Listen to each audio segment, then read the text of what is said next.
σας παιδιά, ήρθε ο Βασίλης.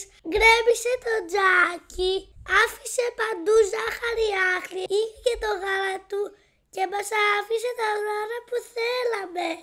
Αχ, και κατά λάθος άνοιξε το δώρο της μπαμπάς. Πιτούτι!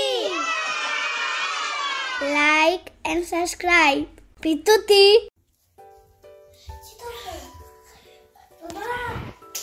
Μπαμπά, το συγκεκριμένο σιριά.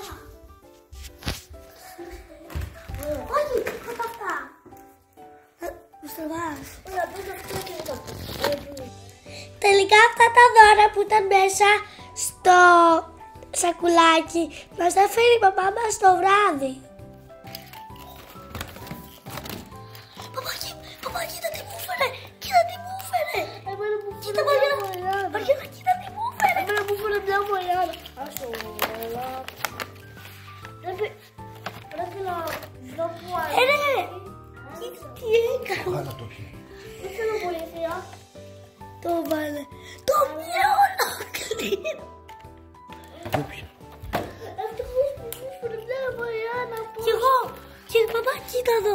Κοίτα εδώ είναι το αγαπημένο μου. Εδώ πάνω, θα το πίσω. Είναι τα δώρα μας. Μπαμπά, κοίτα εδώ. Κοίτα εδώ. Κοίτα εδώ. Κοίτα εδώ. Κοίτα εδώ. Έχει νερό. Έχει μακιγιάζ. Είναι μακιγιάζ. Είναι μακιγιάζ. Τι έχει? Ωραία. Σκουισμένο είναι αυτό. Όχι, δεν είναι δικό σου αυτό. Τι λέει? Γράφει το όνομά σου. Πού είσαι? Γράφει το όνομά σου. Βάλτε. Όποιο γράφει το όνομά σου. Ποιο έχει το όνομά σου?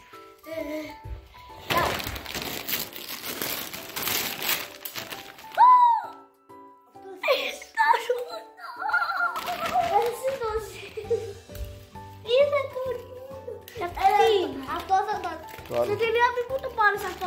Αυτό της Μαριάννας. Θα το ανοίξω. Άνοιξε το Μαριάννα. Δάλωσε που.